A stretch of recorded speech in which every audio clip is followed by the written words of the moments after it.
researchers found that there has been no other issue that has caused more stress than money, and specifically the rising prices, just basic food essentials from fuel to food, and is causing all people to pay attention. And I think a lot of people are paying attention to that because they go to the grocery store and they see, oh my gosh, I'm spending more money, but they're not correlating the fact that they're making more money in their stocks, their mutual funds, their retirement account. So if you want to learn more about managing anxiety so you can not only create a secure financial future, but a life you love, you're going to love today's episode. So stay tuned.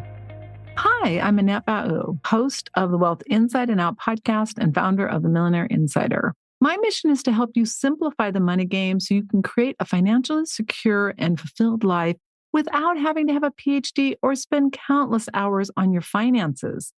You're going to learn how to think like a millionaire, stop worrying about money and wondering if your financial house is truly in order, and instead spend your time doing what you love.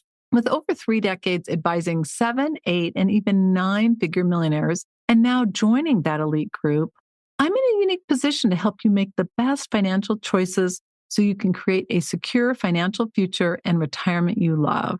This is the Wealth Inside and Out podcast.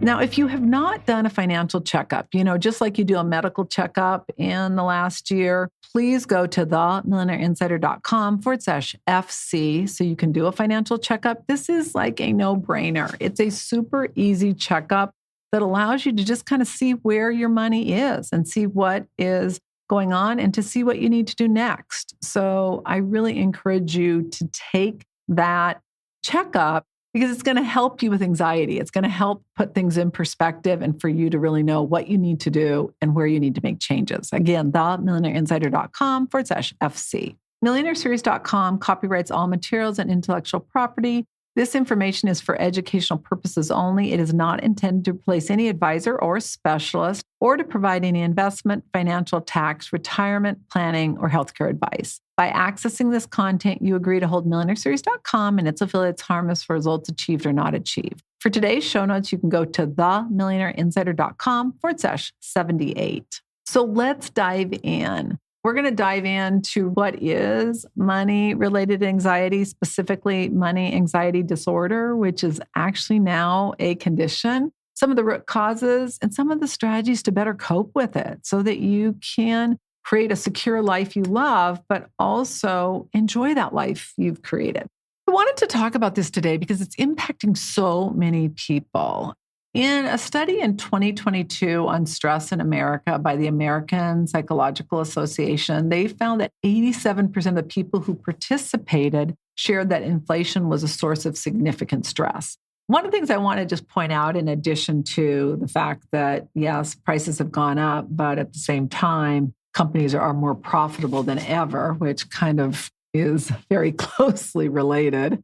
And if you're investing in those companies, you're making a ton of money. If you're just buying those companies' products, you are not. You are like very discouraged. So just be aware of that. The other issue ties into money markets, what we're earning on money markets. 2 years ago, we were earning nothing on money markets, like literally nothing. Today, we're earning 4 and 5%. Now, when interest rates come down, that number is going to go down. But you think about that. If you have $100,000, you're earning $5,000 or $4,000 compared to zero. If you have $1 million, you're earning $50,000 compared to zero. So it's something to be aware of. And it's something that right now, especially because we're in an election year, all you hear of is, everything's terrible or everything's great, depending on who you're listening to. And the reality of it is some things are really good and some things aren't.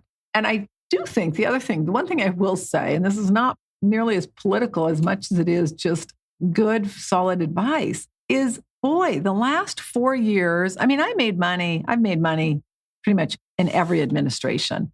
But if you look at like the last 8 years, all right, 4 years ago in that presidency, I made a lot of money. And I thought, oh my gosh, I'll never be able to do this again. Now in this last 4 years, I've made even more money and my portfolio's increased even more. The stock market just hit 42,000. It's unbelievable, just absolutely unbelievable. It's something I've that we have not experienced that much growth, literally doubling. It's just unbelievable. What I want you to also focus in on is where are you getting your information? Because one of the things that's such a big deal is that when you only listen to one source, and whether it's positive, it's going to be positive if they want the current administration to stay in. It's going to be negative if they don't. And what I encourage you to do is just check out where you're getting your information and make sure it's factual. Like a lot of this information is not factual that's out there about what's going on in the economy, about what's going on with inflation. So you just got to make sure that you're looking for sources that are politically neutral. And I like to get some insight on the economy from more conservative people, more progressive people, and then figure out in the middle where it can fall. And it's going to be much more factual than just getting it from somebody who has a political agenda. In this research, the researchers found that there has been no other issue that has caused more stress than money, and specifically the rising prices, just basic food essentials from fuel to food, and it's causing all people to pay attention. And I think a lot of people are paying attention to that because they go to the grocery store and they see, oh my gosh, I'm spending more money, but they're not correlating the fact that they're making more money in their stocks, their mutual funds, their retirement account. You got to look at that, and you just got to make sure that you're looking at it from a big picture, not just from one element. Now, one of the other things I really want to comment on is the fact that when we look at our bank account too often, or we look at our 401k or retirement too often, or our personal investments, that can cause anxiety in and of itself. I think you got to pay attention to it. You should be balancing your checkbook monthly, but I think you should be looking at your investments probably quarterly. And the key is just making sure that you are invested at a level of risk tolerance that is appropriate for you. And so for many people, that would be where you have, some money in growth, some money in balance, some money in fixed, depending on how long you're going to be invested, how much risk you're comfortable taking, how you react when the market goes down, all those things. And if you're an emotional person, you probably should not be in individual stocks. Now, I can be a little bit emotional, and especially when it comes to money, it's like, oh my gosh. But the reality of it is that you're going to make more money if you're in individual stocks. You're taking on more risk, so you should.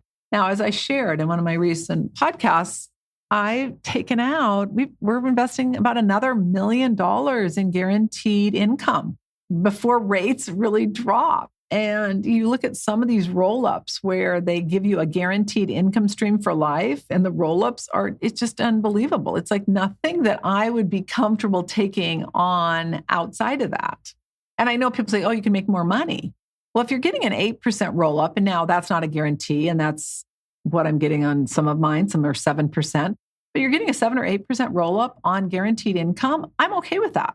Now, again, this is not a guarantee of how much you're going to get or what's happening. It depends on your age. It depends on a lot of factors, the company, just numerous elements, and you got to look into that. But my point being is I am more than happy with that number rolling up and then knowing that I'm going to get an income stream for the rest of my life. That works perfect for me. It may not for you. You may say, I can get 10%, I can get 12%. And if you really truly believe you can, and you can mitigate the downside when the market adjusts, then you got to do what you got to do. But I just want you to be aware that there are a lot of options out there. And sometimes people have anxiety just because they're not aware of them or they don't know what to do with them. So always look at that when you're analyzing your situation. We're going to just recap on money-related anxiety, some of the root causes, and then some strategies to cope. Money-related anxiety is also known as financial anxiety. And the reason we now have money anxiety disorder is because there are so many people suffering from it. And it's a persuasive emotional response to financial stressors. And it goes beyond the normal concerns associated with managing money. And it can have a major impact on the quality of your life. And because so many people are experiencing it right now, it's become somewhat of an epidemic. You don't have the American Psychological Association creating a condition, MAD, money anxiety disorder, if there's not a challenge. So let's look at some of the reasons that add to this challenge. One is just uncertainty of the future, not knowing what's going to happen. My friends, we haven't known what's going to happen in the future for a long time. And I think just now, because we're so inundated with social media, we're so inundated with so many things out there, that's just added to it. What I'd encourage you to do is to, instead of tuning out, meaning listening to all the negative media, listening to everything out there, maybe consider tuning in, right? Because tuning in is really the only place in which we can control our future through focused breathing, silent meditation, even guided meditation, walks, yoga, chants, all those things. But when you look at some of the uncertainties, like say the economic downturn or job instability, or maybe even having unexpected expenses, if you've got a rich inner world and you are able to calm yourself down, you're going to be in a much better position to be able to make decisions than you ever would be being in a state of panic where your primal amygdala is controlling everything. Another issue is debt burden. Way too many people have too much debt. And so a great thing you could do is start reducing that debt. And by reducing that debt, you're going to have less pressure and you're not going to have so much stress on yourself to have to earn money or to have to worry about paying for your expenses plus the interest and the debt that you owe. Comparing ourselves with others is something that really can cause people to feel like they have shortcomings. And it's so interesting because I think so many people are so interested in looking like they have money as compared to actually having money. And so if that's you, I encourage you to go internal. Look at what's really missing inside of you. What's going on where you feel that need to compare yourself to someone else or overspend so that you can feel better. That can cause a lot of financial stress, as can social media. So watch that. And then lack of just knowledge. Financial illiteracy is so prevalent, not knowing what's really going on, not knowing how to even do a balance sheet or a profit and loss. All of those things are so important for you to just look at and determine where you are and what you need to do. What are some of the signs of money anxiety disorder or even financial anxiety? It's just worrying about your income, not having enough money to pay your bills, not having enough money to retire, worrying maybe even about your children. Are they going to be able to pay their mortgage? And if they can't, will you have enough money to help them? All those things are signs that you could be impacted. And then you might say, well, then how does that impact me? Or how does that show up in my life? Some of the things that impact this are the fact that you play those stories that you had as a child, like we never had enough money, or money doesn't grow on trees, or people that have money are dishonest. You start looking at people who have issues with money, and a lot of times those issues stem from stories and experiences they had when they were younger. So again, be aware of that. Financial anxiety can be tough, really tough. It's fairly difficult to live your best life if you're worried about money. And it impacts a lot of people in other areas of their life and their mental health. Some of the common things that you'll see, and I'm just going to run through a list of some of the ones that do impact people, include analysis paralysis, family conflict or marital challenges with money, physical ailment, substance abuse, avoiding it, just ignoring it, not having a work-life balance, always working because you feel like you don't have enough money, being real rigid, ruminating, and then sleep deprivation. So let's just look at a couple of these, which might help you. When you're worried about paying bills or you're worried about what's going on, a lot of times it's easy to just keep analyzing it and not move forward. So I encourage you to get real clear on what you need to do. If you can't afford a financial coach or a financial advisor, then just find a buddy that you can team up with. Hopefully, most people listening here have enough money that they can hire an advisor. And that, in my opinion, would be one of the first steps. So you're at least dealing with reality. Because a lot of times what I find when people don't know is that they create something so much worse than it is. And what I find is that people who ignore it, it's so much worse than they believe it. So it's really interesting how that works. Some of the other issues are like when you look at having challenges in your marriage, a lot of problems in the family tie to money. Somebody's spending too much and the other person then gets frustrated with it. It can cause a lot of physical ailments. It's fascinating when you start looking at some of them that it causes. I mean, it can be anything from an ulcer to stomach aches, headaches, depression. Obviously, we're talking about anxiety, but anything about overwhelm causes people oftentimes to overdrink or use drugs. When you dive into a lot of people who have issues with money and financial stress, they've done studies that show that the likelihood of alcohol dependence or even drug dependence dramatically increases. So again, if that's you, don't be embarrassed by it. Just do something about it. And then avoiding it, just ignoring it, like not spending any money or not paying your bills on time. It is fascinating how it shows up. And it's different for a lot of people when they get anxiety. And then, not having a balance. So for some of you overachievers that are listening to me, and I know I have some of you, you already are doing a lot right. And when you start getting stressed or you start worrying about it or you start letting all of that past baggage surface, you end up overworking. And the problem is then we can't be at our best in our life. And believe me, I have my own issues of overworking, so I get it. Not much good comes from that. Being inflexible, like this is how it is. I can only spend this much money. And then you go out to dinner and you're the type of person that's dividing it down to the penny and then no one wants to go out with you. So we got to be flexible. We can be too giving, like always paying for things, or we can be too much like where we're just anal about what we're doing. Neither is ideal. And then continuing to rehash it over and over again. That's really an issue of our primal brain.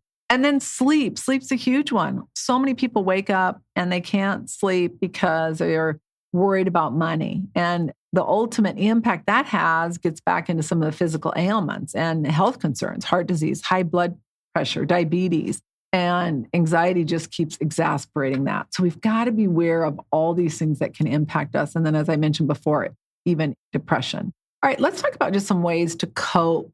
What are some things we can do when we do have money anxiety? One is just mindfulness and techniques to reduce stress are powerful. So mindfulness is really about being present in what you're doing right here, right now. And it's so challenging because we're always thinking about the past or planning for the future. We need to plan for the future, but we need to live in the present. And so many of those things impact us dramatically. Some of the things you can do as far as improving your mindfulness is meditation, focused breathing, where you're breathing, you put your feet flat on the ground, breathe into the count of 8 through your nose, hold it for 8, and then release for 16. Now, I've been doing a really cool meditation. Now, this might be out there for some of you, but I love it. We all have energy fields on our body. And if you're not up to the latest science, it's unbelievable how they'll look at people's energy. People then meditate and then they look at it and how it elevates. It's just fascinating. But one of the meditations is about clearing your energy fields. We have different chakras in our body. The one thing I will say about the chakras, when I first heard about them, I'm like, oh my God, that sounds kind of crazy. But then what was so interesting was that I started working on my root chakra, which is all about anxiety and fear. And literally, it was like a game changer. Your root chakra is at the base of your spine. And then your sacral chakra is down in your abdomen and near your hips. Your solar is in your stomach. Your heart's obviously your heart. Your throat's your throat. Your third eye is right between, just a little bit above and right between your two eyes. And then you've got your crown chakra. And so this meditation is all just about breathing in through, starting with your root chakra. So we're going to go breathe in, see it going up to your sacral and solar, heart, throat, third eye, crown, and then hold it. And then you're going to come back down from your crown, which is the top of your head, third eye, throat, heart, solar, sacral, root. And I want you to just do 2 of those. I encourage you to try that just for the next couple weeks, maybe 30 days, and just see what results you get. It's really quite fascinating. But some of the other things you can do, physical exercise. I work out, I lift weights 3 times a week. I find that really helpful. I do yoga and chants every morning. I find that priceless. And then getting adequate sleep is huge. Taking walks. I love that. Listening to calm music.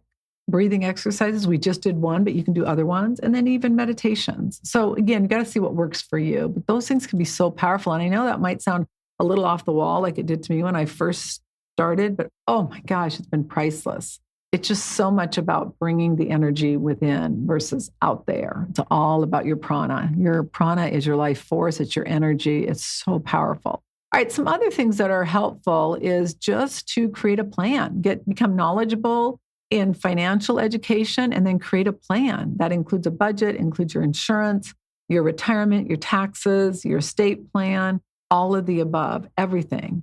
You've got to establish an emergency fund and a spending plan. Your emergency fund is going to cover you if you have an emergency, and your spending plan is what you spend each month. Once you know that, you're going to have less to worry about.